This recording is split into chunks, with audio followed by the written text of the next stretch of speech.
چەند ملیۆن کۆچبەری ئێرانی فاکتۆرێکی جددی و کاریگەر بۆ بەهێزکردنی خەباتی نێوخۆی وڵات. کۆماری ئیسلامی ئێران یەکێک لەو وڵاتانەی دنیایە کە خەڵک زۆر لێوە کۆچ دەکەن. ئیستیبدادی مەسەبی، یاسای کۆنەپەرستانە و پڕلا هەڵاواردن، گەندەڵی بەرینی و نهادی نەبوو، هەڵاواردنی سیستماتیک دژ بە بەشێکی بەرین لە کۆمەڵ لەسەر بنەمای جنسیەت، نەتەوە، مەسهەب و داسەپاندنی شێواز و ئولگوی ژیانێکی هاوتەریب لەگەڵ ئاینی شیعە بەسەر خەڵکدا، بێ ئاسۆیی لاوان، ئابووری وێران و گرانی کەمەرشکێن و گەلێک ئێش و ئازاری لەوە بتر، زیاتر لە 5 ملیۆن کەس لە خەڵکی ئێرانی وادار بە کۆچبەری ناچاری کردووە بەرەو وڵاتانی دیکە. ئەگەر جەمعیەتی ئێران زیاتر لە 85 ملیۆن و ژمارەی کۆچبەرانیش 5 ملیۆن کەس بێت، لە وڵاتێکدا کە بەرەوڕووی شەڕی دەرەکی و قات و قڕی و کارەساتی سروشتی نەبووتەوە، نزیکەی 6% خەڵک ناچار بە کۆچکردن کراون. کۆچبەرانی ئێرانی ئاوێتەیەکی جۆراوجۆر لە نەیارانی ڕژیم و پاشماوەکانی نەسڵ کوژی دەیەی 60، ڕۆژنامەنووسان، هونەرمەندان، نووسەران، پسپۆڕان و کەسانی خوێندەوار، مامۆستایانی زانکۆکان، هەڵسوڕاوانی کۆمەڵایەتی و ژینگەین.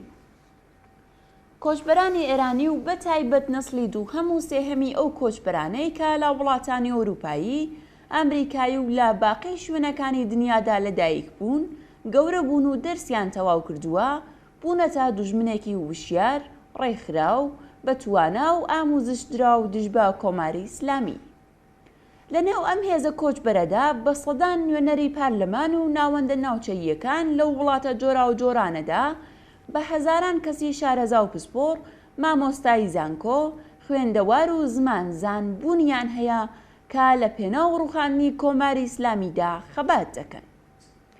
لە نزیک بە 4 مانگ لەوە پێشەوە و لە سەرەتای شۆڕشی ژینادا، کۆچبەرانی ئێرانی و کوردستانی بوونەتە هەڵسوڕاوترین و کاریگەرترین بەشی کۆچبەران لە ئاستی دنیادا.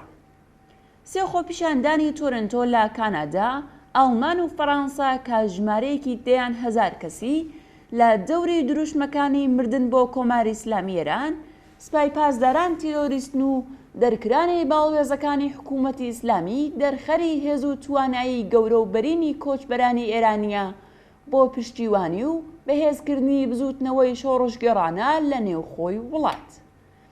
بۆ ساڵانێکی دوور و درێژ، کۆماری ئیسلامی بە گوشار و یان هەندان بەشێک لە کۆچبەرانی لە وڵات وە دەرناوە و کاربەدەستانی حکوومەتی لەسەر ئەو بڕوایە بوون کە ئەم نەیارانە لە نێوخۆی وڵاتدا دەبنە هۆی هەڕەشە بۆ سەر ڕژیم و لا دەرەوە، بەرەبەرە پەراوێز دەکەون و هیچ کاریگەریەکیان نامێنێ.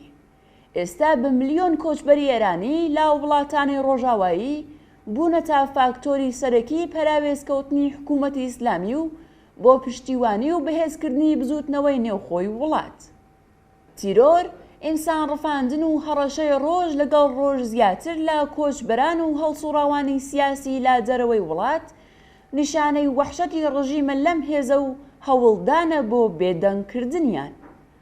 کۆچبەران لە دەرەوەی وڵات و لا یەکێتی و هاوپشتی لەگەڵ هێزەکانی دژی ڕژیم لە نێوخۆی وڵاتدا بوونەتە هێزێک بۆ ڕووخاندنی کۆماری ئیسلامی. حکوومەتی ئیسلامی قەت بەم شێوەیە پەراوێزخرا و بێزرا و ئاسی پەزیر نەبووە. لە هەمان حاڵدا خەڵکی نێوخۆ و دەرەوەی وڵاتیش هیچ کات لەم ئاستەی ئێستادا خاوەنی یەکگرتووی خەباتکارانە نەبوون. هیوا بەسەرکەوتن و یەکێتی خەڵک گەلێک پتەوتر و بەرینترە لە پێشوو. ڕاست لە بارودۆخێکدا کە دەسەڵاتدارانی ئیسلامی بە ترس و نیگەرانیەوە بۆ کۆنتڕۆڵکردنی بارودۆخەکە دەست لە ئەنجامدانی هیچ جنایەتێک ناپارێزن، ئێرانیانی تێکۆشەر لە دەرەوەی وڵات بەردەوام خەریکی بەڕێوەبردنی کەمپەینی پشتیوانی لە خەبات و تێکۆشانی نێوخۆی وڵاتن.